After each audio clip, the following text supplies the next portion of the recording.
ఉదయకాల సమయంలో ఆరాధనని మనం ప్రారంభించుకుందాం. ప్రేమగల దేవ, దయగల దేవ, యేసు ప్రభువా నీకు వందనాలు, స్తోత్రాలు తండ్రి. మరి ఇక ఉదయకాల సమయంలో తండ్రి నీ సన్నిధికి వచ్చి ఆరాధనలో ప్రభా తండ్రి మమ్మల్ని మేము తండ్రి నీ సన్నిధికి అప్పగించుకుంటూ ప్రభా మా పట్ల గతించిన వారమంతటా మీరు చేసిన దేవ తండ్రి కృపను బట్టి, మీరు ఇచ్చిన క్షేమాన్ని బట్టి మేము స్తుతిస్తూ దేవ తండ్రి మరి మీరు మాతో ఏం మాట్లాడనే ఉన్నారో తండ్రి ఆ వాక్యాన్ని మేము వినబోతాడానికి ప్రభా దేవా మీ సన్నిధిని మా పట్ల మీరు ఉంచమని అడుగుతూ ఉన్నాను. దేవ మహోన్నతమైన నీ యొక్క దేవ తండ్రి ప్రభా నీకు బలం కింద దేవ నీ హస్తం కింద ప్రభా తండ్రి మీరు ఇచ్చిన ప్రతి భద్రతను బట్టి ప్రభా మేము స్తుతిస్తూ దేవ హృదయపూర్వక మిమ్మల్ని ఆరాధిస్తూ దేవ తండ్రి ఇక పాటలు పాడుతున్నంతసేపు తండ్రి నీ సన్నిధిని మేము కలిగి ఉండగలడానికి సహాయం చేయండి. దేవా నీ వాక్య భాగం ద్వారా కూడా మాతో మాట్లాడి దేవ మమ్మల్ని నడిపించి ప్రభా తండ్రి భవిష్యత్తు పట్ల మీరు మా పట్ల కలిగి ఉన్న చిత్తాన్ని మేము గ్రహిస్తూ సరిచేసుకుని మమ్మల్ని మీరు నడిపించుకోమని అడుగుతూ ఉన్నాం. మీరే అధ్యక్ష వహించి ప్రారంభం నుంచి ప్రభా చివరి వరకు తండ్రి మీరే ఈ ఆరాధన అంతటిలో తండ్రి నడిపించమని యేసుక్రీస్తు నామం పేరిట చిన్న ప్రార్థన వేడుకుంటున్నాం తండ్రి, ఆమేన్.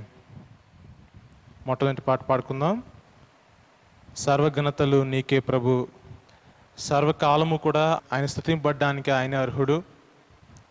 మన జీవితం పట్ల సర్వాధికారి ఉంటూ అన్ని సందర్భాలలో కూడా మనం తప్పిపోతున్న కొన్ని సంఘటనల్లో దారి తొలగి మనం పక్కకు వెళ్ళిపోతున్న పరిస్థితుల్లో సైతము ఆయన తన ఆత్మచేత మనల్ని నడిపించి మన అంతటి మీద ఆయనే సర్వాధికారిగా ఉండాలని మనల్ని విమోచించడానికి తన కుమారుడైన యేసుక్రీస్తుని మన పట్ల నాయకుడిగా ఉంచి మాదిరిగా ఉంచి మన కలిమిలోనైతేనేమి మన లేమిలోనైతేనేమి అన్నిటిలో కూడా దేవుడే మహోన్నతుడిగా గణపరచబడాలని, ఆయన మనకి కాపరిగా ఉండాలని మన హృదయపూర్వకంగా ఆయనకి స్తుతుల్ని మనం సమర్పించుకుంటూ ఈ పాట పాడు ఈ దేవుని నామాన్ని మహింపరచుకుందాం.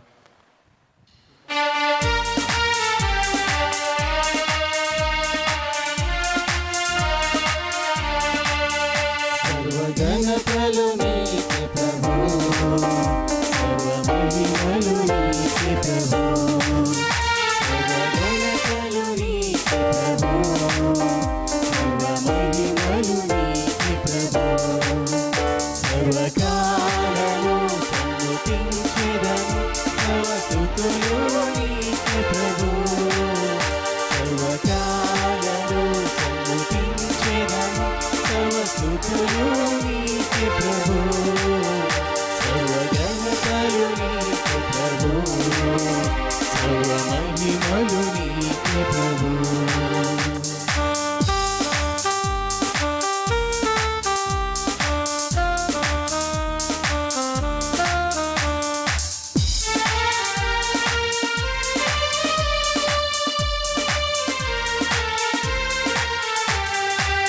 దారి తప్పిన నాకు నీవు మహిమదారి చూపినావు, దారి తప్పిన నాకు నీవు మహిమదారి చూపినావు. ఆ దారిలోన నేను నడువా, ఆత్మ సాయము నీవే ప్రభు, నీవే ప్రభు. సర్వఘనతలు నీకే ప్రభు, సర్వమహిమలు నీకే ప్రభు.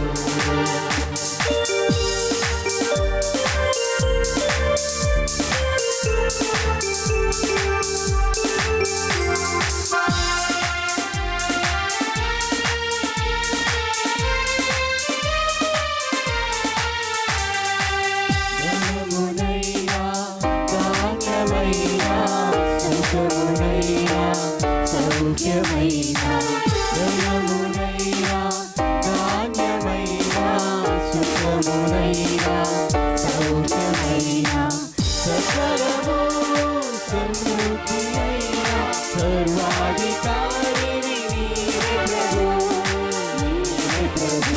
సర్వఘనతలు నీకే ప్రభు, సర్వమహిమలు నీకే ప్రభు.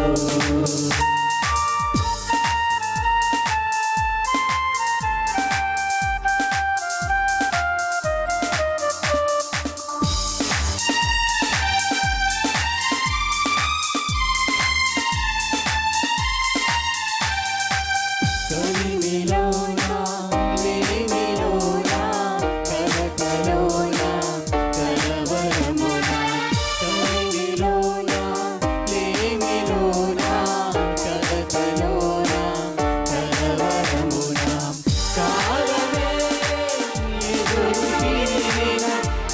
హరివి నాకు నీవే ప్రభు, నీవే ప్రభు, సర్వగణతయు నీకే ప్రభు, సర్వమహిమయు నీకే ప్రభు, సర్వగణతయు నీకే ప్రభు, సర్వమహిమయు నీకే ప్రభు, సర్వకాలము సన్నుతించెదము, సర్వస్తుతులు నీకే ప్రభు, సర్వకాలము సన్నుతించెదము, సర్వస్తుతులు నీకే ప్రభు, సర్వగణతయు నీకే ప్రభు, సర్వమహిమయు నీకే ప్రభు.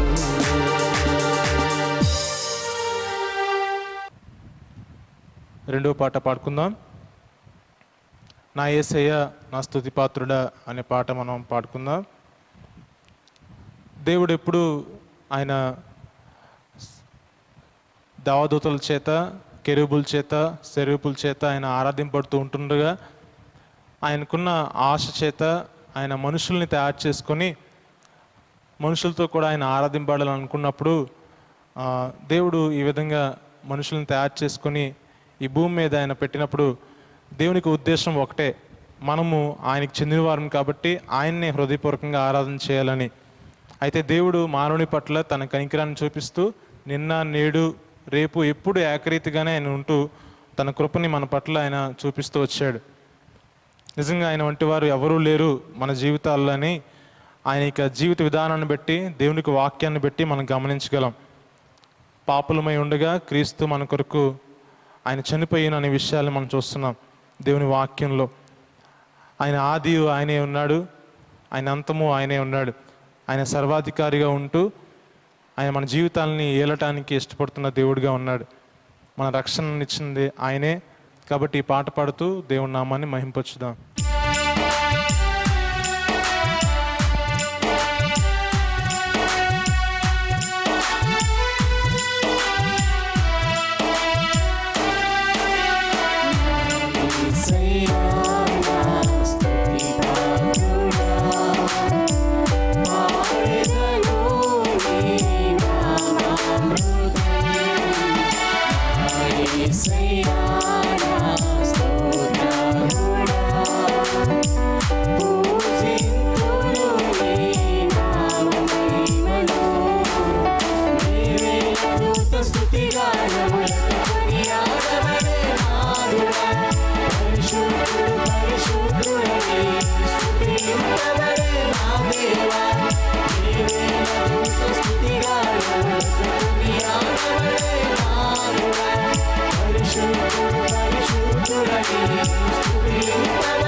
ప్రేమించువాడవు, రక్షించి దరి చేర్చువాడవు,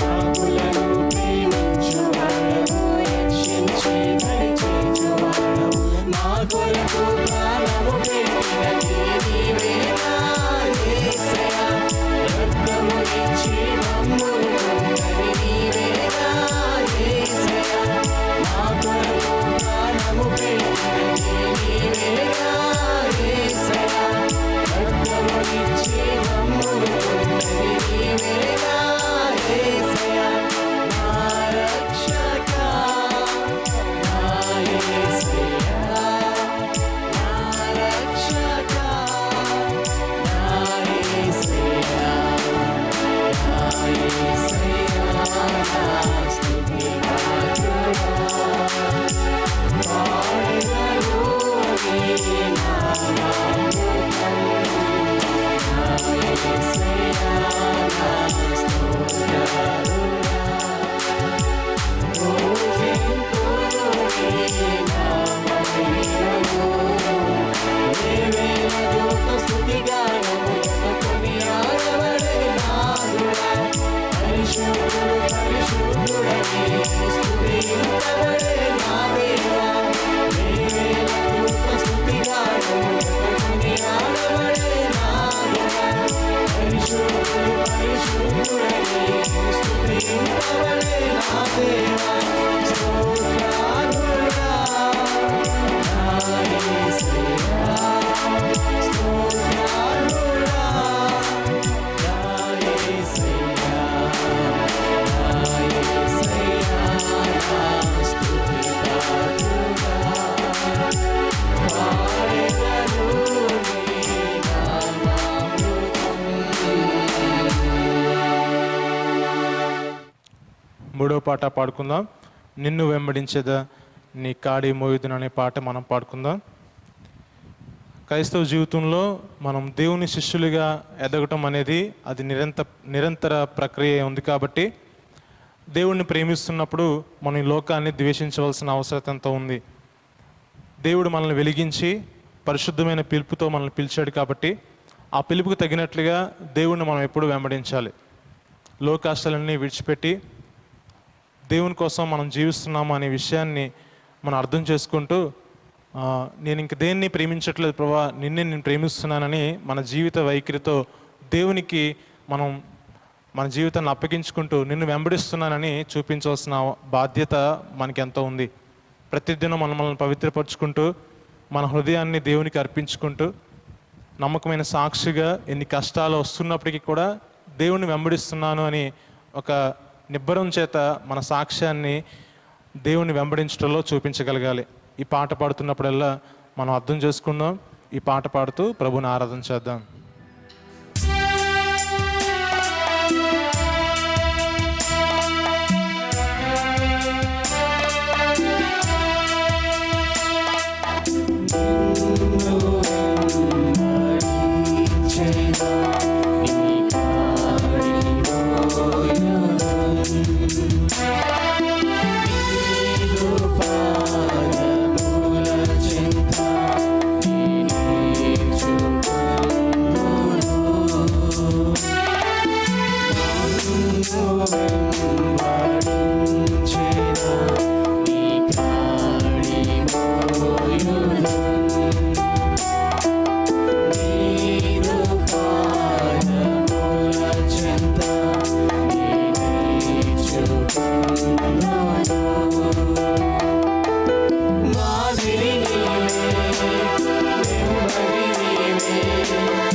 లోకాశలన్నీ నీ కోసం నేనింకా ఆశించను. లోకాశలన్నీ నీ కోసం నేనింకా ఆశించను.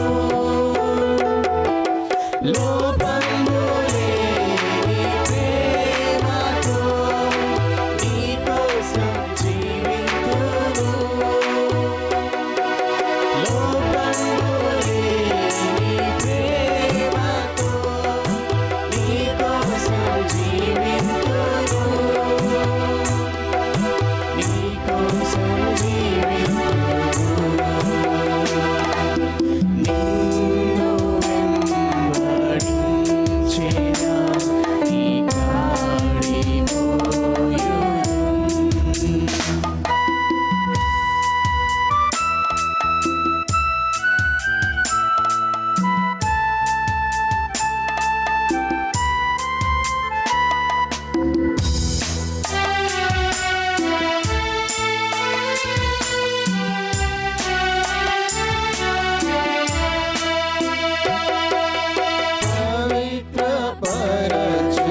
పవిత్రపరచుకొందును, అర్పించుకొందును.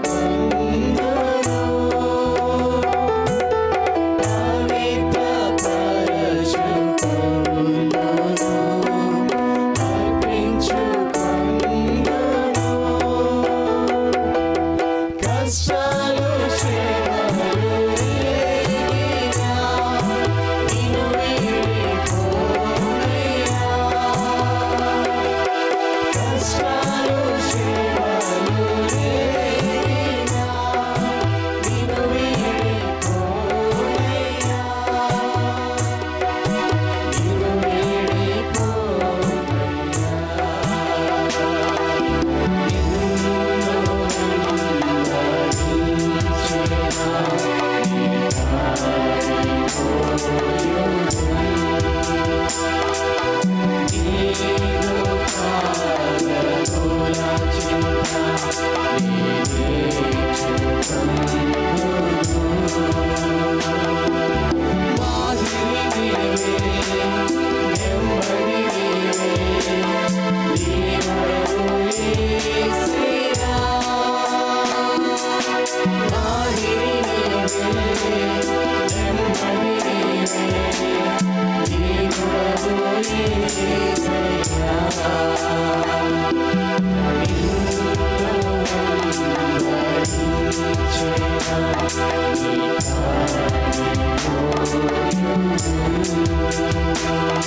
ఈ ఉదయకాల సమయంలో ప్రభువుని ఆరాధిస్తూ దేవుని వాక్యం కొరకు సిద్ధపడదాం.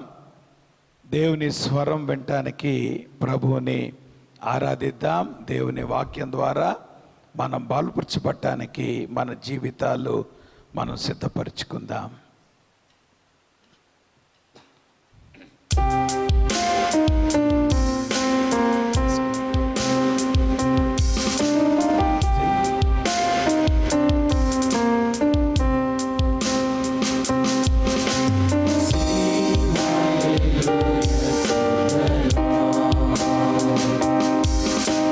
Sing hallelujah to the Lord.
ప్రభా మీ యొక్క పరిశుద్ధ నామానికి స్తుతులు స్తోత్రాలు వందనాలు. ఉదయకాల సమయంలో మరొకసారి ప్రభా నీ యొక్క రక్షణ బట్టి ప్రభా మీరు మాకు ఇచ్చిన ఆధిక్యతను బట్టి మా జీవితాల్లో ప్రభా మీరు చేస్తున్నటువంటి ప్రతి మేలును బట్టి ఉపకారమును బట్టి మీరు ఇచ్చినటువంటి భద్రతను బట్టి క్షేమమును బట్టి ఆరోగ్యమును బట్టి ఆయుష్ను బట్టి ప్రభా నీకు వందనాలు తెలియచేస్తూ యేసు నామములో మా యొక్క హృదయపూర్వక స్తుతి ఆరాధన మీకే సమర్పిస్తున్నాం తండ్రి. ఆమేన్. ఈరోజు కొరకు ఏర్పరచబడిన దేవుని వాక్యాన్ని మనం చదువుకుందాం. యెహోషువ గ్రంథం 24వ అధ్యాయం 11వ వచనం నుంచి 15వ వచనం వరకు చదువుకుందాం. మీరు యోర్దాను దాటి యెరికో దగ్గరకు వచ్చినప్పుడు యెరికోకు యజమానులుగా అమోరీయులను, పెరిజ్జీయులను, కానానీయులను, హిత్తీయులను, గిర్గాషీయులను, హవ్వీయులను, యోబీసీయులను వారు మీతో యుద్ధము చేయగా నేను వారిని మీ చేతికి అప్పగించి తిని, మరియు నేను మీకు ముందుగా కందిరీగలను పంపితిని. నీ ఖడ్గమును కాదు, నీ విల్లును కాదు, కానీ అవే అమోరీయుల రాజులనిద్దరిని తోలివేసెను. మీరు సేద్యము చేయని దేశమును, మీరు కట్టని పట్టణములను మీకు ఇచ్చి ఉన్నాను. మీరు వాటిలో నివసించుచున్నారు. మీరు నాటిన ద్రాక్ష తోటల పండ్లను, ఒలివ తోటల పండ్లను తినుచున్నారు. కాబట్టి మీరు యెహోవా యందు భయభక్తులు గలవారై ఆయనను నిష్కపటముగాను సత్యముగాను సేవించుచు మీ పితరుల నదిని అద్దరిని ఐగుప్తుల్లో సేవించిన దేవతలను తొలగద్రోసి యెహోవానే సేవించుడి. యెహోవాను సేవించుట మీ దృష్టికి కీడని తోచినడలా మీరు ఎవరిని సేవించెదరో, నది అద్దరిని మీ పితరులు సేవించిన దేవతలను సేవించెదరో, అమోరీయుల దేశమున మీరు నివసించుచున్నారే వారి దేవతలను సేవించెదరో నేడు మీరు కోరుకొనుడి. మీరెవరిని సేవింప కోరుకొనినను నేనును నా ఇంటి వారును యెహోవాను సేవించదము అనెను. దేవుడి మాటను దీవించును గాక. ఉదయకాల సమయంలో అందరికీ ప్రభువైనటువంటి యేసుక్రీస్తు నామంలో నా యొక్క హృదయపూర్వక వందనాలు తెలియచేస్తూ ఉంటున్నాను. మరి ఈరోజు ఫాదర్స్ డేని పురస్కరించుకొని దేవుని యొక్క వాక్యాన్ని చదవబడినటువంటి లేఖన భాగం యెహోషువ గ్రంథం 24వ అధ్యాయంలో మొదటి 15 వచనాల నుండి కూడా కొన్ని విషయాలు మనం ధ్యానం చేయటానికి ప్రయత్నం చేద్దాం. ఒక కుటుంబంలో తల్లి యొక్క పాత్ర అనేటువంటిది ఎంత ప్రాధాన్యత కలిగిందో తండ్రి యొక్క పాత్ర కూడా అంతే ప్రాధాన్యత ఉన్నటువంటి విషయాన్ని మనం అర్థం చేసుకోవాలి. చాలా కాలం క్రితం లారా బుష్ అంటే జార్జ్ బుష్ అమెరికా ప్రెసిడెంట్, ఆయన యొక్క భార్య ఆవిడ అన్నటువంటి మాట ఏంటో తెలుసా? Success does not depend on what happens at the white house but what happens at your house. ఏదో వైట్ హౌస్లో జరిగేటువంటి రాజకీయపరమైనటువంటి కార్యక్రమాలను బట్టి అభివృద్ధి అనేటువంటిది జరగదు, కానీ మన ఇళ్లల్లో జరిగేటువంటి పరిస్థితులను బట్టే ఆ యొక్క అభివృద్ధి అనేటువంటిది జీవితంలో సంభవిస్తుంది అనేటువంటి విషయం మనం అర్థం చేసుకోవాలి. ఆ మాటకు వస్తే ఇంకొక ఆయన ఈ రకంగా అన్నాడు, it has been said rightly that a child is not likely to find a father in God unless he find something of God in his father. దాని అర్థం ఏంటంటే దేవుణ్ణి ఒక బిడ్డ తండ్రిగా చూడాలంటే ఆ తండ్రిలో దేవునికి సంబంధించినటువంటి కొన్ని లక్షణాలని ఆ బిడ్డ చూడగలగాలి. అప్పుడే ఆ బిడ్డ దేవుణ్ణి కూడా తండ్రిగా చూడగలుగుతాడు. అటువంటి లక్షణాలు గనక తండ్రిలో కనపడకపోతే ప్రభువుని లేదంటే దేవుణ్ణి నమ్ముకోవటం అనేటువంటిది కూడా అది చాలా కష్టం అనేటువంటి విషయాన్ని మనం అర్థం చేసుకోవాలి. ఆ మాటకొస్తే చరిత్రలో చాలామంది ద ఫేమస్ ఎథీస్ట్, ఉదాహరణకి ఫ్రెడరిక్ నీచే యొక్క ఫిలాసఫీ చేత ఆకర్షితులైనటువంటి వాళ్ళు, ముస్సోల్ని కానీ హిట్లర్ లాంటి గొప్ప గొప్ప డిక్టేటర్స్, తర్వాత ప్రపంచంలో ఎంత ఘోరమైనటువంటి కార్యాలు వాళ్ళు చేశారు అనేటువంటి విషయాన్ని మనం అర్థం చేసుకోవచ్చు. అలానే డేవిడ్ హ్యూమనిజంని బాగా ప్రతిపాదించినటువంటి వ్యక్తి, లేదంటే బర్ట్రాండ్ రసెల్, ఆయన కూడా ఒక ఫేమస్ ఎథియిస్టిక్ ఫిలాసఫర్ కమ్ రైటర్. అలానే జీన్ పాల్ సాటర్ అని అంటారు, ఎగ్జిస్టెన్షియలిజం అనేటువంటి ఫిలాసఫీకి ఆద్యుడు అతను. ఇటువంటి గొప్ప గొప్ప నాస్తికులందరూ కూడా వాళ్ళ వ్యక్తిగతమైనటువంటి జీవితాల గురించి మనము అధ్యయనం చేస్తే మనకి తెలిసేటువంటి విషయం ఏంటో తెలుసా? వాళ్ళ జీవితాల్లో ఒక పాయింట్ ఆఫ్ టైంలో వాళ్ళు తండ్రులని వాళ్ళు అసహించుకున్నారు, లేదంటే తండ్రితో సరైనటువంటి సంబంధము లేకుండా వాళ్ళ తండ్రులను బట్టి డిసప్పాయింట్ అయినటువంటి వాళ్ళు. అటువంటి వాళ్ళు ఇంకా తర్వాత పరలోకపు తండ్రిని వాళ్ళు స్వీకరించడానికి వాళ్ళు ఇష్టపడలేదు. దాని యొక్క పర్యవసానం కనుక మనం చూస్తే మరి ప్రపంచ చరిత్రలో అత్యంతమైనటువంటి దాష్టికాన్ని చేయటానికి ఈ వ్యక్తులు చాలామంది కారకులయ్యారు అనేటువంటి విషయం చరిత్ర మనకు చెప్పేటువంటి సత్యం.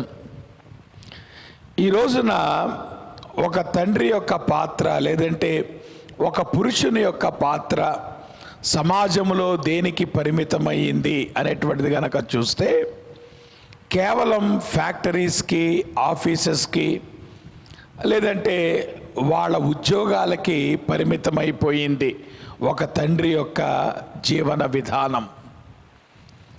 ఉద్యోగం చేయటం ప్రాముఖ్యమే, కుటుంబాన్ని పోషించటం ప్రాముఖ్యమే, అది ఎవరూ కాదలేటువంటి సత్యం.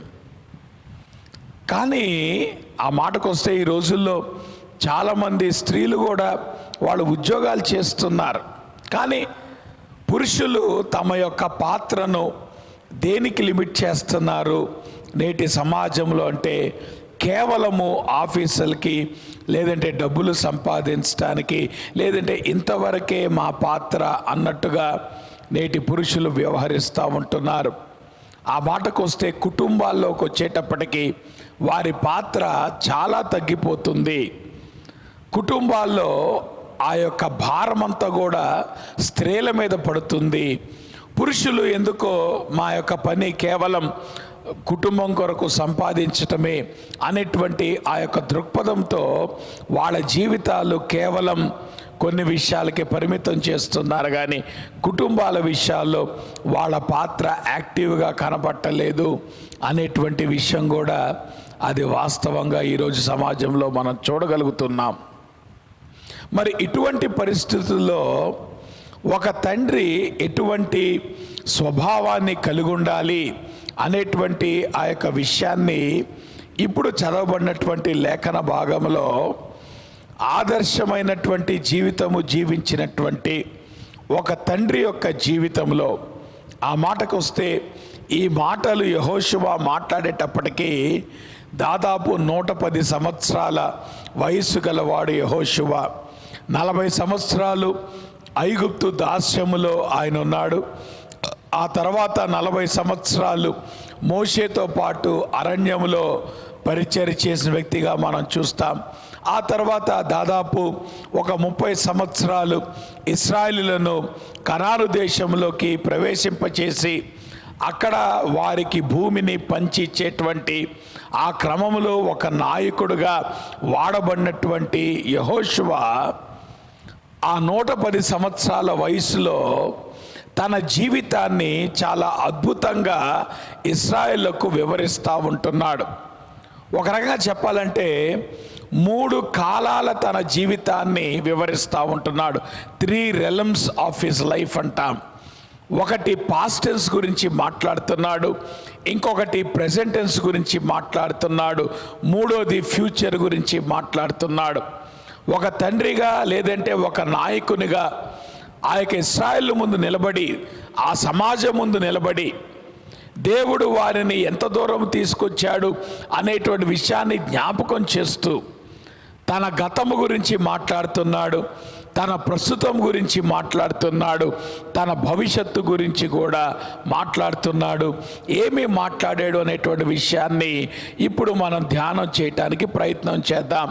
ఆ మాటకు వస్తే 24వ అధ్యాయంలో మొదటి 13 వచనాలు కూడా దేవుడు ఆయన యెహోషువ ద్వారా ఇశ్రాయేలీయులతో మాట్లాడినటువంటి ఆ యొక్క సందర్భాన్ని మనకి చూపిస్తూ ఉంటుంది.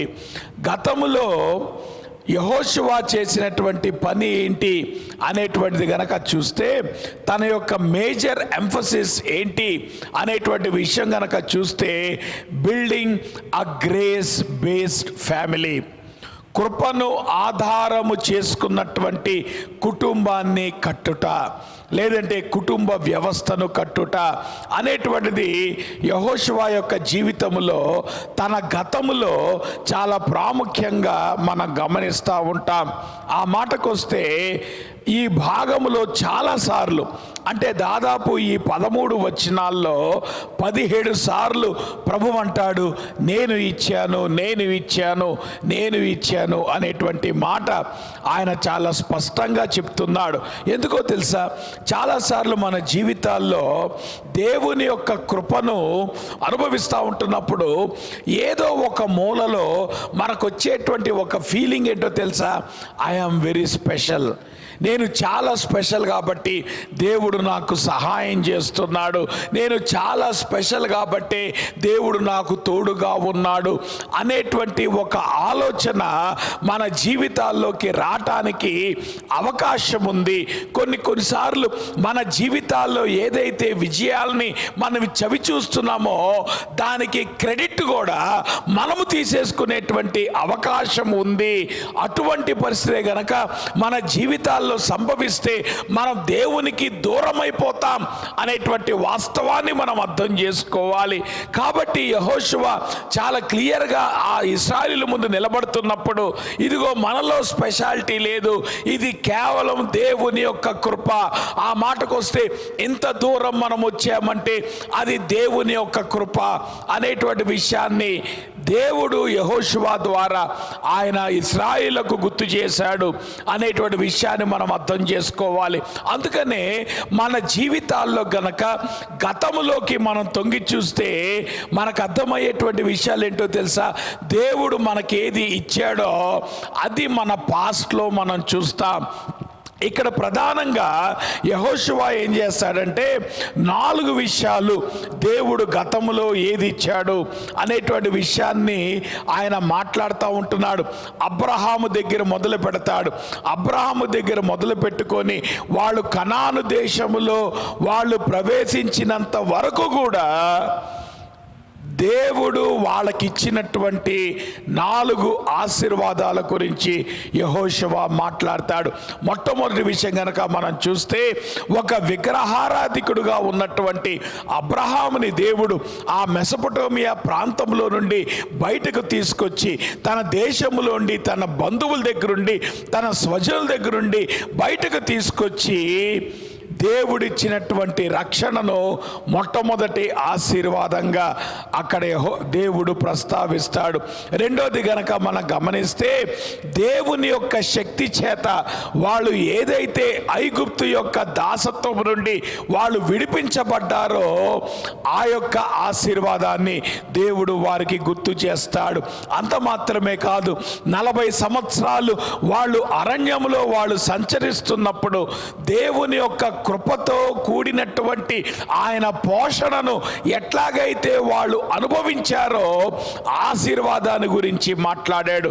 అంత మాత్రమే కాదు, ఆ కనాను దేశంలోకి వాళ్ళు ప్రవేశించిన తర్వాత ఆ మాటకొస్తే యోర్దాను నది దాటినది మొదలుకొని ఆ తరువాత వాళ్ళు ఆ భూమిని స్వతంత్రించుకునేటువంటి క్రమంలో దేవుని యొక్క హస్తము యొక్క లేదంటే దేవుని యొక్క సన్నిధి యొక్క బలము చేత వాళ్ళు ఏ రకంగా అయితే ఆ యొక్క భూమిని స్వతంత్రించుకోగలిగారో దాని గురించి దేవుడు వారికి గుర్తు చేశాడు.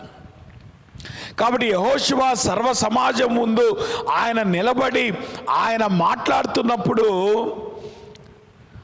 ఆయన ఈ విషయాల్ని గుర్తు చేస్తూ ఉంటున్నప్పుడు తన గతములో ఏదైతే దేవుని యొక్క కృపను ఆధారము చేసుకొని తన జీవితాన్ని ముందుకు తీసుకొచ్చాడో అది యెహోషువ వారికి గుర్తు చేస్తున్నాడు.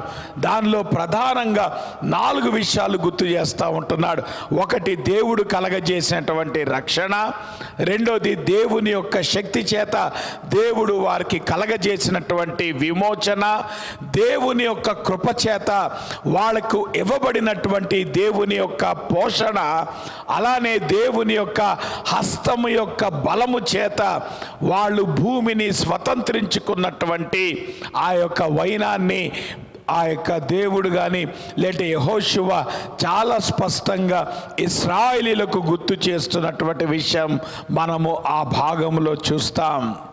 కాబట్టి నేను అంటున్నాను, ఈ ఉదయకాల సమయంలో మనము మా గతములోకి కనుక తొంగి చూస్తే, ఇప్పటి వరకు దేవుని యొక్క కృపచేత మనము నడుచుకుంటూ వచ్చాం. దేవుడిచ్చినటువంటి రక్షణ, దేవుని యొక్క శక్తి, దేవుని యొక్క పోషణ, దేవుని యొక్క హస్తముతో ఇంత దూరము మనము మన జీవితాలు, మన కుటుంబాలు మనం ముందుకు తీసుకొని వచ్చామా లేదా అనేటువంటి విషయాన్ని ఉదయకాల సమయంలో మనం ప్రతి ఒక్కరము గమనించాలి అనేటువంటి విషయాన్ని మీ దృష్టికి నేను తీసుకొస్తా ఉంటున్నాను. అందుకనే గోతే అనేటువంటి ఆయన ఒక మాటను చెప్పాడు, what you have as heritage take now as task, for thus you will make it your own. దాని అర్థం ఏంటో తెలుసా? ఏదైతే ఒక నేపథ్యముగా, ఒక హెరిటేజ్గా నీ జీవితంలో నువ్వు కలిగి ఉన్నావో అది ఈ రోజున నీ చేతికి ఒక కార్యముగా నువ్వు తీసుకో, దాన్ని నువ్వు స్వతంత్రించుకో, దాన్ని ఉపయోగించుకొని నీ భవిష్యత్తు యొక్క జీవితంలో నువ్వు ముందుకి గనక కొనసాగితే అది నీ జీవితానికి ఆశీర్వాదకరంగా ఉంటుంది అనేటువంటి విషయాన్ని దేవుడు యెహోషువ ద్వారా చాలా స్పష్టంగా ఆయన తెలియచేస్తూ ఉంటున్నాడు. ఆ మాటకొస్తే, వాళ్ళు ఏదైతే కష్టముతో యుద్ధాలతో పోరాటాలతో ఆ యొక్క వాగ్దాన భూమిని వాళ్ళు స్వతంత్రించుకున్నారో ఇప్పుడు తమ జీవితాన్ని ముందుకు ఎట్లా తీసుకువెళ్ళాలి అనేటువంటి ఆ జంక్షన్లో యెహోషువ కొన్ని ప్రాముఖ్యమైనటువంటి విషయాల్ని వారికి తెలియచేస్తున్నాడు అనేటువంటి విషయాన్ని మనం అర్థం చేసుకోవాలి. కాబట్టి ప్రియులారా గమనించండి, ఉదయకాల సమయంలో దేవుని యొక్క వాక్యము ధ్యానం చేస్తున్నటువంటి మనము మన గతములోకి గనక తొంగి చూస్తే నా జీవితంలో కానీ నా కుటుంబం విషయంలో కానీ దేవుని యొక్క కృపను ఆధారం చేసుకొని దేవుడు నాకు ఇచ్చినటువంటి బాధ్యత, అది నా వ్యక్తిగత జీవితంలో అయినా కావచ్చు, లేదంటే నా ఉద్యోగంలో అయినా కావచ్చు, లేదంటే నా పరిచర్యలో అయినా కావచ్చు, లేదంటే నా కుటుంబం విషయంలో అయినా కావచ్చు, నేను దేవుని యొక్క కృపను ఆధారం చేసుకొని ఇంతవరకు నడిచాను. ఆయన రక్షణను నేను అనుభవించాను. ఆయన యొక్క శక్తిని నా జీవితంలో నేను అనుభవించాను. ఆయన యొక్క కృపా పోషణను నా జీవితంలో నేను అనుభవించాను. లేదంటే దేవుని యొక్క హస్తము చేత బలముగా నడిపించబట్ట ఏంటో నా జీవితంలో నాకు తెలుసు అనేటువంటి సాక్ష్యాన్ని ఉదయకాల సమయంలో పురుషులుగా, లేదంటే తండ్రులుగా, లేదంటే ప్రభువుని నమ్ముకున్నటువంటి విశ్వాసులుగా మనం ఎవరమైనప్పటికీ కూడా అటువంటి సాక్ష్యాన్ని మనం ఇవ్వగలమా లేదా అనేటువంటిది మనం పరిశీలించుకోవాలి. అంత మాత్రమే కాదు, తర్వాత యెహోషువ ఏం చేస్తాడంటే ఆయన ప్రెజెంట్ గురించి మాట్లాడుతూ ఉంటున్నాడు. ప్రెజెంట్లో గనక ఆలోచిస్తే రెండు విషయాలు వాళ్ళకి చాలా ప్రస్ఫుటంగా మాట్లాడుతున్నాడు. దానిలో మొట్టమొదటి విషయం ఏంటో తెలుసా? ఏ వర్షిప్ ఓరియంటెడ్ ఫ్యామిలీ, ఆరాధనను కేంద్రితంగా కలిగినటువంటి కుటుంబం. 24వ అధ్యాయం 14వ వచనంలో యెహోషువ అంటాడు, మీరు యెహోవా యందు భయము భక్తి కలిగిన వారై. భయము అంటున్నప్పుడు the fear of the Lord. దేవుని యందు భయము కలిగి ఉంటామంటే ఏంటో తెలుసా? దేవుని యొక్క రెస్పెక్ట్ కలిగి ఈ లోకంలో జీవించుట, దేవుణ్ణి ఆనర్ చేస్తూ, దేవునికి ఇవ్వాల్సినటువంటి గౌరవాన్ని ఇస్తూ, దేవుని యొక్క పాత్రను మన జీవితాల్లో గుర్తిస్తూ, దేవుని యొక్క అధికారానికి, దేవుని యొక్క చిత్తానికి మన జీవితాల్ని మనం లోపరుస్తూ, అటువంటి గమనముతో దేవుని యందు భయము భక్తి కలిగి జీవించుటే ఏ వర్షిప్ ఓరియంటెడ్ ఫ్యామిలీలో ఉండేటువంటి విషయం అనేటువంటిది మీరు అర్థం చేసుకోవాలని దేవుని యొక్క వాక్య మూలంగా మీకు తెలియచేస్తూ ఉంటున్నాను.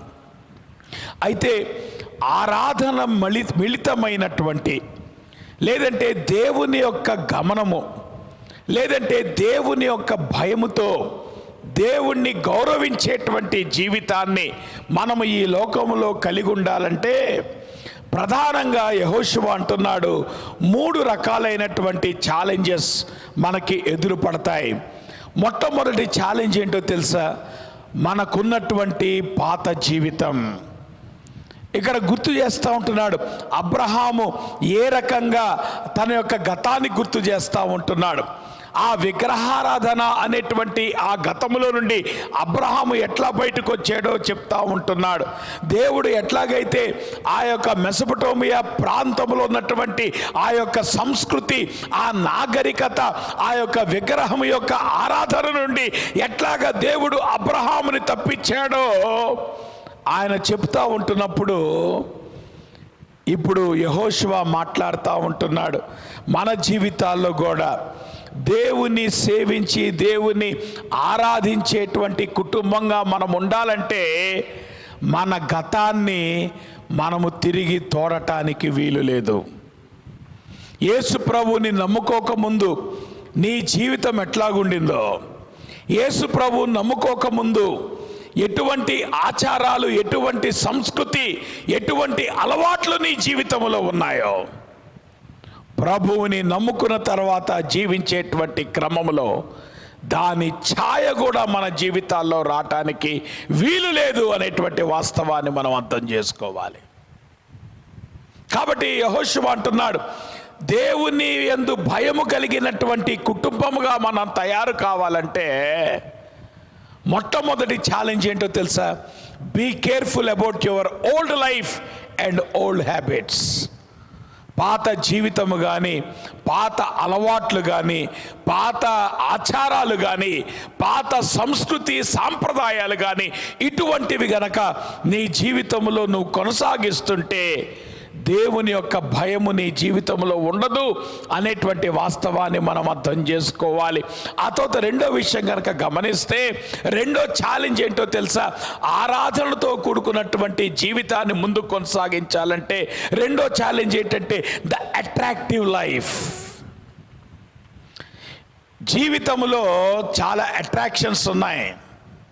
ఆ మాటకు వస్తే యెహోషువ ఇశ్రాయేలు గుర్తు చేస్తూ ఉంటున్నాడు. గతంలో వాళ్ళు ఐగుప్తు నాగరికతలో వాళ్ళు 430 సంవత్సరాలు జీవించారు. ఆ మాటకు వస్తే ఆ రోజునున్నటువంటి నోన్ వరల్డ్లో ఐగుప్తు నాగరికత అనేటువంటిది it is an advanced civilisation. ఆ రోజే వాళ్ళకి పేపర్ ఉంది, ఆ రోజునే వాళ్ళకి పిరమిడ్స్ ఉన్నాయి. ఆ మాటకు వస్తే ఇప్పటికీ ఐగుప్తు నాగరికత అయిపోయి 6000 సంవత్సరాలైనా ఈ రోజుకి కూడా ఇంకా మనకి పిరమిడ్స్ కానీ, లేదంటే ఫరోల్ యొక్క జీవితాల గురించి మనం ధ్యానం చేస్తున్నప్పుడు కానీ, లేదంటే ఆ పిరమిడ్స్లో ఏం మాయ ఉందో, ఏం సంపద ఉందో అనేటువంటి విషయాలు కనుక మనము ఆలోచించడం ప్రారంభిస్తే దే ఆర్ వెరీ అట్రాక్టివ్ అనేటువంటి విషయాన్ని మనం అర్థం చేసుకోవాలి. కాబట్టి నేను అంటున్నాను, నీ పాత జీవితం అనేటువంటిది ఒక ఛాలెంజ్ అయితే, ఈ లోకములో దేవుని నుండి నిన్ను అట్రాక్ట్ చేసేటువంటి విషయాలు జాగ్రత్త. అది ఆచారం అన్న కావచ్చు, అది అలవాటైనా కావచ్చు, లేదంటే ఈ లోకానికి సంబంధించింది ఏదైనా కావచ్చు. Whatever is attracting you away from God, be careful. మూడో ఛాలెంజ్ గురించి మాట్లాడుతున్నాడు యెహోషువ. ఒక పక్కన అబ్రహాము గురించి మాట్లాడుతున్నప్పుడు పాత జీవితం గురించి మాట్లాడుతున్నాడు. ఇశ్రాయేలు యొక్క ఐగుప్తు దాస్యం గురించి మాట్లాడుతున్నప్పుడు ఆ ఐగుప్తులో ఉన్నటువంటి అట్రాక్షన్స్ గురించి మాట్లాడుతున్నాడు. ఆ మాటకు వస్తే ఇశ్రాయేలు ఆ యొక్క అరణ్యములో సంచరించేటువంటి టైంలో ఎన్నిసార్లు వాళ్ళకి ఐగుప్తులో ఉన్నటువంటి అట్రాక్షన్స్ని వాళ్ళు జ్ఞాపకం చేసుకున్నారు, అక్కడ ఉన్నటువంటి జీవితాన్ని వాళ్ళు జ్ఞాపకం చేసుకున్నారు, అక్కడ దొరికినటువంటి ఆహారాన్ని వాళ్ళు జ్ఞాపకం చేసుకున్నారు. ఆ మాటకు వస్తే కనాను దేశంలోకి ప్రవేశాన్ని వాళ్ళు కోల్పోవటానికి కారణం అదే కదా. వాళ్ళు దేవుని మీద సణుక్కోవటాన్ని బట్టే కదా, దేవుని మాటకు అవిధేయత చూపించడాన్ని బట్టే కదా. కాబట్టి ప్రియులారా గమనించండి, be careful about the life attractions. మూడో విషయం కనుక గమనిస్తే, ఇశ్రాయేలారా ఇప్పుడు మీరు కనాను దేశంలోకి ప్రవేశించారు. ఇప్పుడు మీ ముందున్నటువంటి ఛాలెంజ్ ఏంటో తెలుసా? ద గాడ్స్ ఆఫ్ క్యానన్, లేదంటే ద రిలీజియన్ ఆఫ్ క్యానన్. కనానులో ఉన్నటువంటి ఆ యొక్క రిలీజియన్కి ఉన్నటువంటి స్పెషాలిటీ ఏంటో తెలుసా? It is a sensual religion అంటాం. అంటే సెక్షువల్ ప్లెజర్స్కి, లేదంటే సెక్షువల్ యాక్టివిటీస్కి, లేదంటే అనైతికమైనటువంటి సంబంధాలు, ఇమ్మోరల్ రిలేషన్షిప్స్కి కేంద్ర బిందువు క్యాననైట్ రిలీజియన్. యెహోషువ అంటున్నాడు, బీ కేర్ఫుల్. ఇప్పుడు కనానులో ఉంటున్నటువంటి నీవు, కనానులో ఉన్నటువంటి ఒక ప్రాబ్లము, ఒక ఛాలెంజ్ ఏంటో తెలుసా? ఇక్కడ ఉన్నటువంటి ఇమ్మోరాలిటీ, ఇక్కడ ఉన్నటువంటి సెన్షువాలిటీ, ఇక్కడ సెక్షువల్ డిజైర్స్కి ఇచ్చేటువంటి ప్రాధాన్యత. అయితే దేవుని బిడ్డలుగా ఆ విషయాల్లో కంట్రోల్ కలిగి జీవించాలి. ఇమోషన్స్ని ఆధీనంలో పెట్టుకునేటువంటి పరిస్థితి ఉండాలి. పాపము వైపుకి అట్రాక్ట్ కాకుండా పాపాన్ని జయించేటువంటి పరిస్థితి విశ్వాసులుగా మన జీవితాల్లో ఉండాలి అనేటువంటి విషయాన్ని యెహోషువ జ్ఞాపకం చేస్తూ ఉంటున్నాడు. కాబట్టి ప్రియులారా గమనించండి, గతంలో గనక తొంగి చూసుకుంటే యెహోషువ దేవుని కృపను ఆధారము చేసుకున్నటువంటి జీవితం గురించి మాట్లాడితే, ప్రస్తుతంలో ఆయన మాట్లాడుతున్నాడు దేవుని యందు భయము భక్తి కలిగినటువంటి జీవితం. ఇటువంటి భయభక్తులు కలిగినటువంటి జీవితం ఎప్పుడు మన జీవితాల్లో మన కుటుంబాల్లో ఉంటుందంటే, ఈ 3 రకాలైనటువంటి ఛాలెంజెస్ని మనం అధిగమించినప్పుడు. ఒకటి, ప్రభువుని నమ్ముకోకముందు నీ జీవితంలో ఎటువంటి అలవాట్లు ఉండేటివో, ఎటువంటి దృక్పథాలు ఉండేవో వాటిని తొలగించుకునేటువంటిది మొట్టమొదటి ఛాలెంజ్ అయితే, యేసు ప్రభు నమ్ముకున్న తర్వాత ఈ లోకములో జీవించేటువంటి క్రమములో ఈ లోకములో ఉన్నటువంటి అట్రాక్షన్స్ ని వదిలిపెట్టగలిగేటువంటి డిసిప్లిన్ ఇంకొక ఛాలెంజ్ అయితే, ఈ లోకములో ఏదైతే ప్రధానముగా ఈరోజు మనం మీడియాలో చూస్తున్నా, లేదంటే మనం టీవీలో చూస్తున్నా, లేదంటే మన మూవీస్లో చూస్తున్నా ప్రతి విషయము కూడా సెక్షువల్ డిజైర్స్ని, ఇమ్మొరాలిటీని, అనైతికమైనటువంటి సంబంధాలని ప్రోత్సాహపరిచేటువంటి అంశాలు నేటి సంస్కృతిలో ఉంటున్నప్పుడు బీ కేర్ఫుల్, జాగ్రత్తగా పరిశుద్ధతను కాపాడుకోవటం అనేటువంటి విషయాన్ని మనం అర్థం చేసుకోవాలి. అప్పుడు మన కుటుంబాలు, మన జీవితాలు ఆరాధన కేంద్రితమైనటువంటి, దేవుని యందు భయము కలిగినటువంటి కుటుంబాలుగా ఉంటాయి అనేటువంటి వాస్తవాన్ని మనం అర్థం చేసుకోవాలి. అంత మాత్రమే కాదు, ప్రజెంట్లో ఉన్నటువంటి ఇంకొక విషయాన్ని గురించి కూడా ఇక్కడ యెహోషువ మాట్లాడుతున్నాడు. 14వ వచనంలో ఆయన అంటాడు, ఆయనను నిష్కపటముగాను సత్యముగాను సేవించుచు మీ పితరులు నది అద్దరిని ఐగుప్తులోను సేవించిన దేవతలను తొలగద్రోసి యెహోవానే సేవించుడి. నేనంటాను, ప్రజెంట్లో చేయాల్సినటువంటి పని ఏంటో తెలుసా? సర్వింగ్ గాడ్ త్రూ ఒబీడియన్స్, దేవుని సేవించుట. ఆ మాటకు వస్తే ఈ 14, 15, 16 వచనాల్లో కనీసం 6 సార్లు సేవించుట అనేటువంటి మాట వాడబడింది. దాని అర్థం ఏంటో తెలుసా? యెహోషువ యొక్క భారము దేవుని సేవించాలి అనేటువంటి కోరిక. ఒక నాయకునిగా యెహోషువకు ఉన్నటువంటి కోరిక, ఇశ్రాయేలు జనాంగము హృదయపూర్వకముగా వాళ్ళు తీసుకున్నటువంటి నిర్ణయం చొప్పున బలవంతముగా కాకుండా దేవుణ్ణి సేవించాలి అని యెహోషువ కోరుకున్నాడు. ఇక్కడ సేవించుట అనేటువంటి మాట వాడబడినప్పుడు ప్రియులారా గమనించండి, 2 చోట్ల ఈ మాట యొక్క ప్రాచుర్యాన్ని మనం చూస్తూ ఉంటాం. మొట్టమొదటి ప్రదేశం ఏంటో తెలుసా? దేవుని యొక్క ప్రత్యక్ష గుడారములో. అప్పటికే వాళ్ళకి ప్రత్యక్ష గుడారం ఉంది కాబట్టి ఆ ప్రత్యక్ష గుడారములో యాజకులు చేసేటువంటి పరిచర్య, serving God in the tabernacle, అంటే దేవునికి యాజకులు ఎట్లాగైతే సేవ చేస్తూ ఉంటున్నారో, ఇప్పుడు యెహోషువ ఇశ్రాయేలీయులకు, ముఖ్యంగా పురుషులకు, ఇంకా ముఖ్యంగా తండ్రులకు ఆయన ఆజ్ఞాపించేటువంటి విషయం ఏంటో తెలుసా? దేవుని మందిరములో సేవ చేసినట్లుగా మీరు దేవుణ్ణి సేవించండి. నేను అంటున్నాను, మన ఇళ్లలో మనం దేవుణ్ణి సేవిస్తున్నామా? మన కుటుంబాల్లో మనం దేవుణ్ణి సేవిస్తున్నామా? చాలామంది తండ్రులు వాళ్ళు వచ్చి భార్యాబిడ్డల్ని చర్చిలో దిగబెట్టేసి వెళ్ళిపోతూ ఉంటారు. ప్రియులారా గమనించండి, యెహోషువ అంటున్నాడు, నో నో నో నో, దేవుణ్ణి సేవించండి.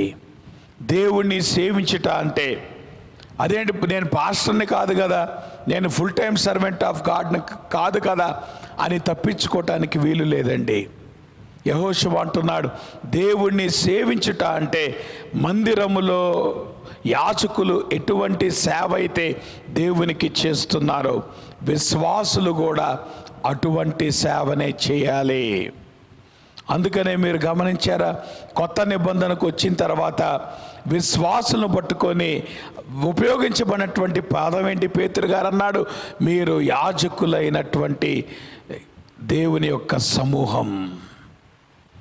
కాబట్టి ప్రియులారా గమనించండి, New Testament believers are the priests అనేటువంటి విషయాన్ని మనం అర్థం చేసుకోవాలి. అంత మాత్రమే కాదు, సేవించుట అనేటువంటి పదము ఇంకొక సందర్భంలో కూడా వాడబడుతుంది. ఏ సందర్భంలో తెలుసా? పశువులు నేలను దున్నేటువంటి క్రమంలో ఆ పదము వాడబడతా ఉంటుంది. ఆ మాటకు వస్తే, పశువులు ఆ యొక్క నేలను దున్నుతున్నప్పుడు నాగలి పట్టుకోవటానికి, లేదంటే పశువులను డైరెక్ట్ చేయటానికి ఆ యొక్క వ్యవసాయకునికి చాలా బలము అవసరం, చాలా స్ట్రెంగ్త్ అవసరం. కాబట్టి ఇక్కడ యెహోషువ అంటున్నాడు, పురుషులుగా, లేదంటే తండ్రులుగా, లేదంటే దేవుని యందు భయము కలిగినటువంటి వారముగా, విశ్వాసులముగా, యాచకుల వలె మనము దేవుని సేవించడం అనేటువంటిది ఒక ఆస్పెక్ట్ అయితే, ఒక వ్యవసాయకుడు ఎంత కష్టపడి ఆ యొక్క స్ట్రెంగ్త్తో ఆ యొక్క పనిని చేస్తాడో, మనము కూడా అటువంటి పని చేయాలి అనేటువంటి విషయాన్ని మనం అర్థం చేసుకోవాలి. కాబట్టి నేను అంటున్నాను, పిల్లలను పెంచేటువంటి విషయంలో కానీ, పిల్లలను ప్రేమించేటువంటి విషయంలో కానీ, పిల్లలను క్రమశిక్షణకు లోను చేసేటువంటి విషయాల్లో కానీ, పిల్లలను అర్థము చేసుకునేటువంటి విషయాల్లో కానీ, పిల్లల యొక్క మాటలను ఆలకించేటువంటి విషయంలో కానీ, పిల్లలతో టైం స్పెండ్ చేసే విషయాల్లో కానీ, లేదంటే పిల్లలను దేవుని వైపు నడిపించేటువంటి విషయాల్లో కానీ తల్లిదండ్రుల యొక్క పాత్ర, మరి ప్రాముఖ్యంగా తండ్రి యొక్క పాత్ర ఉంది అనేటువంటి విషయాన్ని మనము అర్థం చేసుకోవాలి. కాబట్టి నేను అంటున్నాను, ఉదయకాల సమయంలో యెహోషువ అంటున్నాడు, గతంలో గనక చూస్తే బిల్డింగ్ ఏ గ్రేస్ బేస్డ్ ఫ్యామిలీ, కృపను ఆధారము చేసుకున్నటువంటి కుటుంబాన్ని నిర్మించుట. అలానే ప్రస్తుతంలో గనక చూస్తే గనక దేవుణ్ణి సేవించే ఒక ఏమంటారు, ఆరాధన కేంద్రితమైనటువంటి కుటుంబం, వర్షిప్ ఓరియంటెడ్ కుటుంబం అయితే, ఇంకొకటి సర్వింగ్ త్రూ ఒబీడియన్స్, దేవుణ్ణి సేవించే కుటుంబముగా ఉండాలని యెహోషువ కోరుకుంటున్నాడు. ఆ మాటకొస్తే 15వ వచనంలో గనక చూస్తే, యెహోషువ వాళ్ళ ముందు చాలా చాయిసెస్ పెడుతున్నాడు. అంటున్నాడు, నది అద్దరిని మీ పితరులు సేవించినటువంటి దేవతలను సేవించెదరో, అమోరీయుల దేశమున మీరు నివసించుచున్నారే, వారి దేవతలు సేవించెదరో నేడు మీరు కోరుకొనుడి. ప్రియులారా గమనించండి, ఉదయకాల సమయంలో మన జీవితాల్లో there are 2 powerful forces which are acting to influence our choice అనేటువంటి విషయాన్ని మనం అర్థం చేసుకోవాలి. మనము దేని ఎన్నుకోవాలి అనేటువంటి విషయంలో మనల్ని ప్రభావితము చేసేటువంటి 2 బలమైనటువంటి శక్తులు ఉన్నాయి. ఒకటి సాతానుగాడు. సాతాను ఎప్పుడు కూడా ఏం చేస్తాడో తెలుసా? మన శరీర ఆశలను వాడు అపీల్ చేస్తూ ఉంటాడు. మనము శరీర ఆశలకు లొంగిపోయేటట్లుగా వాడు మనల్ని ప్రభావితం చేస్తాడు. శరీర ఆశలకు మనల్ని లొంగ తీసుకునేటువంటి క్రమములో వాడు ఉపయోగించేటువంటి సాధనం భయము అనేటువంటి సాధనం. కాబట్టి ప్రియులారా గమనించండి, పాపము తర్వాత వచ్చేటువంటి పర్యవసానం భయము. ఎందుకో తెలుసా? అది సాతాను యొక్క వెపన్. సాతానుగాడు మన శరీరాన్ని టార్గెట్ చేస్తాడు. సాతానుగాడు మన శరీర ఆశలను టార్గెట్ చేస్తాడు. సాతానుగాడు మన శరీర కోరికల్లో పడిపోవాలని వాడు కోరుకుంటాడు. దానికి వాడు భయము అనేటువంటి ఆయుధాన్ని కూడా వాడుకుంటాడు అనేటువంటిది ఒక ఆస్పెక్ట్ అయితే, ఇంకో పక్కన పరిశుద్ధాత్ముడు కూడా మన జీవితాల్ని ప్రభావితం చేయటానికి ఆయన ఇష్టపడుతున్నాడు. ఆ మాటకొస్తే పరిశుద్ధాత్ముడు మన ఆత్మను ఆయన అపీల్ చేయటానికి ప్రయత్నం చేస్తాడు. పరిశుద్ధాత్ముడు చేసేటువంటి పని ఏంటో తెలుసా? మన ప్రాణాన్ని ఆయన తెప్పరిల్ల చేస్తాడు, మన ఆత్మను ఆయన బలపరుస్తాడు. దానికి పరిశుద్ధాత్ముడు ఉపయోగించుకునేటువంటి బలమైన సాధనం ఏంటో తెలుసా? దేవుని యొక్క ప్రేమ. సాతానుగాడు భయాన్ని ఉపయోగించి మన శరీరాన్ని వాడు లోపరుచుకుంటే, పరిశుద్ధాత్ముడు ప్రేమ చేత మన ఆత్మను సంధించటానికి ఆయన ప్రయత్నం చేస్తాడు. మన ఆత్మను రెన్యూ చేయటానికి ఆయన ప్రయత్నం చేస్తాడు. మన ఆత్మను తెప్పరిల చేయటానికి ఆయన ప్రయత్నం చేస్తాడు అనేటువంటి వాస్తవాన్ని మనం అర్థం చేసుకోవాలి. కాబట్టి ఈ క్రైస్తవ జీవితంలో మనం ముందుకు సాగుతూ ఉంటున్నప్పుడు ఈ రెండు ఫోర్సెస్ కూడా మన మీద యాక్ట్ చేస్తూ ఉంటాయి. అది తెలిసినటువంటి యెహోషువ అంటున్నాడు, మీరు దేవుణ్ణి వెంబడించేటువంటి క్రమంలో, దేవుణ్ణి ఆరాధించేటువంటి క్రమంలో, దేవుణ్ణి సేవించేటువంటి క్రమంలో ఇది బలవంతంగా చేయాల్సినటువంటి పని కాదు. మీరు హృదయపూర్వకంగా మీరు ఎన్నిక చేసుకుంటేనే మీరు దేవుని కొరకు మీరు జీవించాలి. అంతేగాని దేవుని కొరకు మీరు బలవంతంగా జీవించాల్సినటువంటి అవసరం లేదు. దేవుని కొరకు మీరు నసుక్కోను, లేదంటే ఆయాసపడు బలవంతంగా మీరు జీవించి సేవ చేయాల్సినటువంటి అవసరం లేదు అనేటువంటి విషయాన్ని యెహోషువ చాలా స్పష్టంగా తెలియచేస్తూ ఉంటున్నాడు. కాబట్టి ఇశ్రాయేలు ముందు ఆ చాయిస్ పెడుతున్నాడు. ఏంటో తెలుసా? ఒక పక్కన నిజమైనటువంటి దేవుడు ఉన్నాడు, ఇంకో పక్కన మీరు గమనిస్తే నది అద్దరిని ఉన్నటువంటి దేవతలు. దాని అర్థం ఏంటో తెలుసా? ఆ నది అవతల ఏదైతే ఊరు అనేటువంటి ప్రాంతము నుండి అబ్రహాము బయటకు వచ్చాడో ఆ కల్తీయుల దేవతలు ఉన్నారు చూసారా, వాటిని మీరు సేవించాలంటే సేవించవచ్చు. దాని అర్థం ఏంటంటే పురాతనమైనటువంటి ఆచారాలకు మిళితమైనటువంటి దేవుణ్ణి మీరు కలిగి ఉండొచ్చు అంటున్నాడు. రెండో విషయం కనుక గమనిస్తే ఆ యొక్క ఐగుప్తు దేవతలు ఉన్నారు చూసారా, ఐగుప్తీయులు ఎవరిని కొలిచేటువంటి వాళ్ళంటే ఆ యొక్క వాతావరణాన్ని వాళ్ళు కొలిచేటువంటి వాళ్ళు. సూర్యుడిని వాళ్ళు కొలిచేటువంటి వాళ్ళు, లేదంటే ఆ యొక్క వర్షాన్ని వాళ్ళు కొలిచేటువంటి వాళ్ళు, చీకటిని వాళ్ళు కొలిచేటువంటి వాళ్ళు, లేదంటే న్యాచురల్ డిజాస్టర్స్ని వాళ్ళు కొలిచేటువంటి వాళ్ళు. ఇప్పుడు యెహోషువ అంటున్నాడు, మీరు కావస్తే దాన్నైనా మీరు చెయ్యొచ్చు. లేదంటే మూడోది అంటున్నాడు, అమోరీయుల దేవత ఉన్నారు చూసారా, ఆ అమోరీయుల దేవతలు ఎవరంటే the God's of fertility and sexual pleasure. యెహోషువ అంటున్నాడు, ఈ దేవుని సేవించుట మీకు కీడు అని తోచిన ఎడల నది అవతల ఉన్నటువంటి మీ పాత జీవితానికి సంబంధించినటువంటి దేవుళ్ళను మీరు కొలవచ్చు. లేదంటే ఐగుప్తులో నుండి మీరు విమోచించబడ్డారు చూసారా, ఆ అట్రాక్టివ్ లైఫ్లో ఉన్నటువంటి పరిస్థితులను మీరు ఆరాధించవచ్చు. లేదంటే ఇక్కడికి వచ్చి మీరు కనానీయుల అమోరీల దేవతలు ఉన్నారు చూసారా, ఈ యొక్క శరీర సంబంధమైనటువంటి కోరికలను, అనైతికమైనటువంటి సంబంధాలను ప్రేరేపించేటువంటి ఆ యొక్క ఆశలు ఏదైతే ఉన్నాయో వాటి కొరకు మీరు జీవించవచ్చు. అంత మాత్రమే కాదు, దేవునిని సేవించాలంటే విధేయత అనేటువంటిది చాలా ప్రాముఖ్యం. నేను అంటాను, it is a risk of obedience. దాని అర్థం ఏంటో తెలుసా? విధేయత అనేటువంటిది రిస్క్తో కూడుకున్నటువంటిది.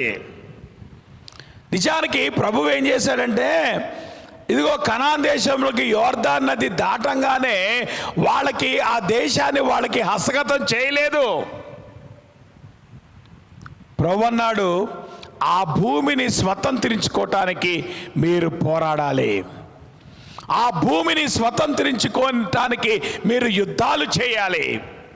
మీరు ఎంతగైతే పోరాడి, మీరు ఎంతగైతే యుద్ధము చేసి శత్రువుని మీరు జయిస్తారో అంతగా భూమిని మీరు ఆక్రమించుకోవటానికి అవకాశం ఉంది. ప్రియులారా గమనించండి, ఈ ఉదయకాల సమయంలో ఎవరైతే ప్రభువుని సేవించాలని కోరుకుంటున్నారో వారి జీవితాల్లో విధేయత చూపించేటువంటి రిస్క్ తీసుకోవాలి. విధేయత చూపించడం అంటే ఏంటో తెలుసా?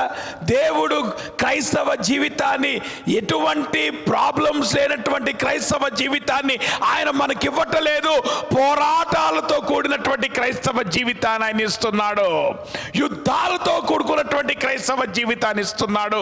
ఎవరైతే కష్టపడి పోరాటాలు చేసి ఆ యొక్క శత్రువుని అధిగమిస్తారో, శత్రువుని జయిస్తారో, ఆత్మీయమైనటువంటి ఆ యొక్క వార్ఫేర్లో లేదంటే పోరాటంలో శత్రువు మీద విజయం సాధిస్తారో వాళ్ళు ఆశీర్వాదాన్ని పొందుకుంటారు, లేదంటే వారు బహుమానాలు పొందుకుంటారు అనేటువంటి వాస్తవాన్ని మనం అర్థం చేసుకోవాలి. అయితే ఒక విషయం మట్టుకి వాస్తవం, దేవుణ్ణి వెంబడించటం విషయంలో కానీ, దేవునికి విధేయత చూపించేటువంటి విషయంలో కానీ రిస్క్ అయితే ఉంది, కానీ ఇంకో పక్కన దేవుని యొక్క వాగ్దానం ఉంది. ఏంటో తెలుసా వాగ్దానం? నేను మీకు తోడై ఉంటాను. డేవిడ్ లివింగ్స్టన్ ఆయన ఆఫ్రికా దేశానికి వెళ్ళకముందు ఆయన ఈ రకంగా ప్రార్థన చేసేవాడంట. లార్డ్ సెండ్ మీ ఎనీవేర్, ప్రభా నువ్వు నన్ను ఎక్కడికైనా పంపించు, ఒకే ఒక్క కోరిక ఏంటో తెలుసా? ఓన్లీ గో విత్ మీ, నీవు నాతో పాటు రావాలి అనేటువంటి కోరిక నాకుంది. లే ఎనీ బర్డెన్ ఆన్ మీ, ఎటువంటి బరువైనా ప్రభా నా జీవితంలో నువ్వు వేయటానికి నేను ఇష్టపడుతున్నాను. ఓన్లీ సస్టైన్ మీ, నన్ను కొనసాగింపచేయి ఆ బరువునెత్తుకొని జీవించేటట్లు. సెవర్ ఎనీ టైస్, ప్రభా నాకున్నటువంటి ఎటువంటి సంబంధాలైనా నువ్వు విడగొట్టేసేయ్, కానీ నీ యొక్క హృదయముతో ఉన్నటువంటి సంబంధం ఉంది చూసావా, అది మట్టికి ఎప్పుడు నా జీవితంలో నుండి తొలగిపోకూడదు. ప్రభా నన్ను ఎక్కడికైనా పంపించు, నీవు నాతో పాటు ఉండాలి. ఎటువంటి బరువునైనా నా మీద వేయి, నేను కొనసాగేటట్లు సహాయం చేయి. ఎటువంటి సంబంధాలైనా నా జీవితంలో నుండి తుంచేయి, నీతో నాకున్న సంబంధం తప్పితే. నేను అంటున్నాను, దేవుణ్ణి సర్వ్ చేసేటువంటి అటువంటి హృదయము మనం లేకపోతే దేవుని చేతిలో మనము బలముగా ఎట్లా వాడబడతాం? కాబట్టి నేను అంటున్నాను, యెహోషువ ప్రెజెంట్ గురించి మాట్లాడుతున్నాడు. The present worship oriented family, దేవుని యొక్క భయభక్తులు కలిగినటువంటి కుటుంబం. సర్వింగ్ త్రూ ఒబీడియన్స్, దేవుని మాటకు విధేయత చూపిస్తూ ఆయనను సేవించేటువంటి కుటుంబం. ఈ విషయాల్లో కుటుంబానికి నాయకునిగా తండ్రి యొక్క పాత్ర ఉంది అనేటువంటి విషయాన్ని మనం అర్థం చేసుకోవాలి. ఇప్పుడు యెహోషువ అంటున్నాడు, ఫ్యూచర్ గురించి మాట్లాడుతున్నాడు. 110 సంవత్సరాలు దేవునితో జీవించిన తర్వాత కూడా యెహోషువకి ఎంత ఆయుష్ ఉందో ఆయన తెలీదు. కానీ ఒకటి మట్టికి చాలా స్పష్టంగా మాట్లాడుతున్నాడు, దేవుడు ఇప్పటి వరకు నాకు ఇచ్చిన ఆయుష్ మాత్రమే కాదు, ఇక ఇవ్వబోయే ఆయుష్లో ప్రతి దినము కూడా నేను ప్రభువుని సేవిస్తూనే బతుకుతా. That is a decision of Joshua. 15వ వచనం అంటున్నాడు, మీరెవరిని సేవింపకోరినను నేనును నా ఇంటి వారును యెహోవాను సేవించెదము. ఈ స్టేట్మెంట్లో 3 ఆస్పెక్ట్స్ ఉన్నాయి. ఒకటి, మీరు ఏమన్నా చేయండి అయితే నేను అనేటువంటి మాట దేని చూపిస్తుందో తెలుసా? యెహోషువ యొక్క పబ్లిక్ డెసిషన్. బహిరంగంగా తన నిర్ణయాన్ని తెలియజేస్తూ ఉంటున్నాడు. అందుకే నేను అంటాను, బహిరంగంగా క్రైస్తవ జీవితం జీవించటానికి దమ్ము కావాలి, ధైర్యం కావాలి. ఆ ధైర్యము లేనటువంటి వాడు బహిరంగంగా దేవుని కొరకు జీవించలేడు. అంతరంగములో వాడు లోకముతో కాంప్రమైజ్ అయిపోయేటువంటి బతుకు వాంది. కానీ యెహోషువ అంటున్నాడు, మీరు ఏమి చేసినా కానీ నేనైతే బహిరంగ ధైర్యంగా నేను చెప్తున్నాను. ఏంటో తెలుసా? దేవుణ్ణి నేను సేవిస్తాను. రెండో విషయం అంటున్నాడు, నేను సేవిస్తాను. It's a personal decision. వ్యక్తిగతంగా తాను తీసుకున్నటువంటి నిర్ణయం. దాన్నే డెడికేషన్ అని అంటాం. దేవుని కొరకు తాను కమిట్ చేసుకున్నాడు. మీరు ఏమి చేసినా కానీ నేనైతే దేవుని కొరకు బతుకుతాను అనేటువంటి డెడికేషన్, అనేటువంటి కమిట్మెంట్ యెహోషువ యొక్క జీవితంలో చూస్తూ ఉంటున్నాం. మూడోది అంటున్నాడు, నేను నా ఇంటి వారు యెహోవాను సేవించేదము. నేనంటాను, it is a persuasive decision. నిర్ణయాత్మకమైనటువంటి నిర్ణయం. ఒక రకంగా చెప్పాలంటే ఇట్ రిక్వైర్స్ ఇన్స్పిరేషన్. తండ్రిగా తన జీవితాన్ని వాళ్ళ ముందు పెడుతున్నాడు. తండ్రిగా తన కుటుంబాన్ని ఇన్స్పైర్ చేస్తున్నాడు. నేను మాత్రమే కాదండి, నా కుటుంబము కూడా దేవుని కోసం బ్రతుకుతాం. ఇక్కడ మీరు గమనించండి, యెహోషువకు ఉన్నటువంటి కాన్ఫిడెన్స్ మీరు చూడండి. అంటే యెహోషువ ఆ స్టేట్మెంట్ ఇవ్వగలిగాడంటే తన కుటుంబం విషయంలో కూడా తనకి నమ్మకం ఉంది. వాళ్ళు యెహోషువ యొక్క నాయకత్వానికి లోబడతారు అనేటువంటి బలమైన ఆ యొక్క నమ్మకం ఉన్నటువంటి వాడు యెహోషువ. చాలామంది అంటారు, నాకు తెలియదు, వాళ్ళ సంగతి నాకు తెలియదు పాస్టర్ గారు, నేను బతుకుతాను. నో నో నో నో, యెహోషువ అటువంటి వాడు కాదు. నేను బతుకుతాను, నా కుటుంబాన్ని కూడా దేవుణ్ణి వాళ్ళు వెంబడించేటట్లు నేను ముందుండి వారిని నాయకుడిగా నడిపిస్తానని దమ్ముతో మాట్లాడుతున్నాడు యెహోషువ.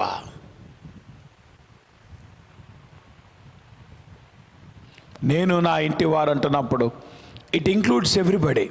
తన భార్య, తన పిల్లలు, తన పరిచారకులు, తన ఇంట్లో పనిచేసేటువంటి వాళ్ళు అందరినీ కూడా కలగలిసి అంటున్నాడు, నేను నా ఇంటి వారు యెహోవాను సేవించెదము. నేను అనుకుంటాను, యెహోషువ ఆ స్టేట్మెంట్ ఎట్లా ఇవ్వగలిగాడంటే అప్పటికే చాలా సంవత్సరాలుగా యెహోషువ తన జీవితాన్ని దేవుని కొరకు జీవించిన అనుభవం ఒకటైతే, తన కుటుంబాన్ని ఒక తండ్రిగా వాళ్ళను దేవునిలో పెంచినటువంటి అనుభవం ఇంకొకటి. కాబట్టి యెహోషువ క్లారిటీతో తెలుసు, వాళ్ళ పిల్లల యొక్క కమిట్మెంట్ ఏంటో తెలుసు ఆయనకి, తన భార్య యొక్క కమిట్మెంట్ ఏంటో తెలుసు. అందుకనే వాళ్ళ పక్షంగా కూడా ఈయన అంటున్నాడు ధైర్యంతో, వాళ్ళను నేను ఎట్లా ట్రైన్ చేశానో నాకు తెలుసు, వాళ్ళను దేవుని యొక్క భయములో ఎట్లా నేను నడిపించానో నాకు తెలుసు. కాబట్టి తండ్రిగా ధైర్యముగా మీ ముందు నిలబడి నేను దమ్ముతో డిక్లేర్ చేయగలిగేటువంటి ఆస్పెక్ట్ ఏంటో తెలుసా? నేను నా ఇంటి వారు యెహోవాను సేవిస్తాం. ప్రతిదినము దేవుణ్ణి సేవిస్తాం. ప్రియులారా గమనించండి, అటువంటి కుటుంబ జీవితం మనకుందా? అటువంటి తండ్రులుగా మనం ఉన్నామా? అటువంటి నాయకులుగా మనం ఉన్నామా? అటువంటి విశ్వాసులుగా మనం ఉన్నామా? యెహోషువ యొక్క జీవితంలో తన పాస్ట్ దేవుని కృపను ఆధారము చేసుకున్నటువంటి జీవితం, తన ప్రెజెంట్ ఆరాధనను కేంద్రితంగా కలిగినటువంటి కుటుంబం, దేవుని భయమును కేంద్రితంగా కలిగినటువంటి కుటుంబం, విధేయతతో దేవుని సేవించేటువంటి కుటుంబం, తన ఫ్యూచర్ తన ఇంటి వారు కలిపి ప్రతి దినము దేవుణ్ణి సేవించగలము అనేటువంటి కాన్ఫిడెన్స్. ఆ కాన్ఫిడెన్స్ దేని బట్టి వచ్చిందో తెలుసా? ఈరోజు కొత్తగా తండ్రి పాత్రను నిర్వర్తించడాన్ని బట్టి కాదు. ఆల్రెడీ తండ్రిగా తన బాధ్యతను గత కొద్ది సంవత్సరాలుగా జరిగిస్తున్నటువంటి యెహోషువ ధైర్యముతో చెప్పగలటువంటి మాట ఏంటో తెలుసా? నేను దేవుని సేవిస్తాను, నేను మాత్రమే కాదు నా ఇంటి వారు కూడా. ఇది మొదలుకొని ప్రతి దినము 110 సంవత్సరాలు ప్రభువుని వెంబడించినటువంటి యెహోషువ ఇశ్రాయేలు ముందు నిలబడి అంటున్నాడు, ఈ 110 సంవత్సరాలు చాలవన్నట్లు ఇక ముందు జీవితంలో కూడా ఇంకా దేవుడు ఎంత ఆయుషిస్తే అంత ఆయుష్ కూడా ప్రతి దినము నేను నా ఇంటి వారు యెహోవాను సేవించెదము. ఉదయకాల సమయంలో మన జీవితాలు ఎట్లాగున్నాయి, మన పాత్రలు ఎట్లాగున్నాయి, మన బాధ్యతలు ఎట్లాగున్నాయి, మన కమిట్మెంట్స్ ఎట్లాగున్నాయి? దేవుని యొక్క వాక్యపు వెలుగులో సరి చేసుకుందాం, ప్రార్థన చేసుకుందాం. ఎక్కడైతే మనము ఫెయిల్ అవుతున్నామో ఆ విషయాలు ప్రభు దగ్గర ఒప్పుకుందాం.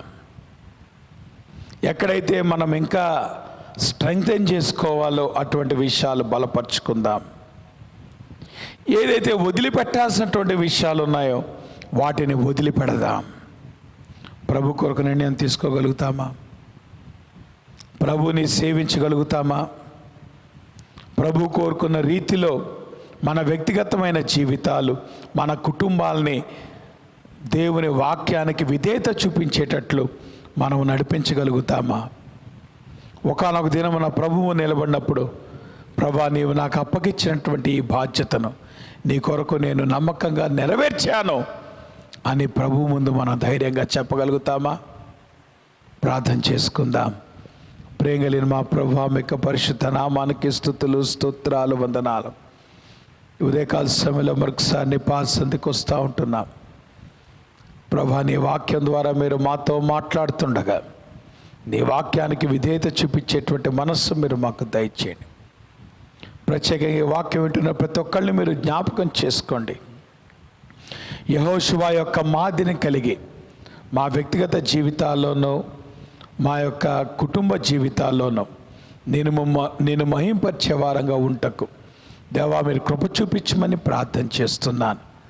ప్రతి కుటుంబాన్ని మీరు జ్ఞాపకం చేసుకోండి. ఎవరి కుటుంబంలో ఎటువంటి అవసరాలు ఉన్నాయో ప్రభా మీరు వాటిని తీర్చమని ప్రార్థన చేస్తున్నాను. ప్రభా నీ యొక్క సర్వ సమృద్ధి ప్రతి కుటుంబానికి మీరు దయచేయమని ప్రార్థన చేస్తున్నాను. ముఖ్యంగా ప్రభా మరి కరోనా సిట్యువేషన్లో మీ భద్రత, ఆరోగ్యము, ఆయుష్, బలము, శక్తి ప్రతి కుటుంబానికి మీరు దయచేసి మీరే ఘనత, మహిమ, ప్రభావాలు పొందండి. మమ్మల్ని అందరినీ మీ కృపగల స్థలాలకు అప్పగించుకుంటూ తిరిగి మీ సన్నిధిలో మేము కూడుకుని పర్యంతం మీ కృపాక్షేమం మాతో ఉంచమని యేసు నామంలో ప్రార్థిస్తూ ఉన్నాం తండ్రి. మన తండ్రి అయిన దేవుని యొక్క ప్రేమయు, కుమారుడైన యేసుక్రీస్తు వారి కృపయు, పరిశుద్ధాత్మ యొక్క అన్యోన్య సహవాసం ఇప్పుడు మనకు సదాకాలము తోడయ్యండి. ఆయన రాకడ పర్యంతము భద్రపరిచి నడిపించునుగాక. ఆమేన్. మా అందరికీ వందనాలు. తండ్రులందరినీ కూడా అభినందిస్తున్నాను. Happy Father's Day. అలానే తిరిగి బుధవారం మనము సాయంత్రం 7 గంటలకి దేవుని యొక్క వాక్యాన్ని లైవ్ స్ట్రీమింగ్ ద్వారా మళ్ళా మనము ధ్యానం చేద్దాం. Reverend Dr.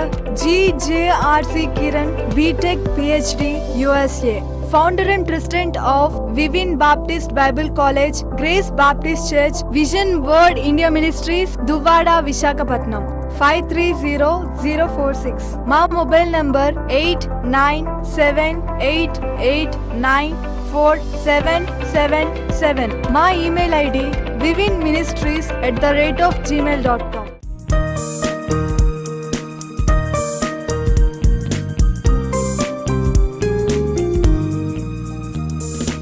యేసయ్యా నిన్ను ప్రేమిస్తున్నాడు.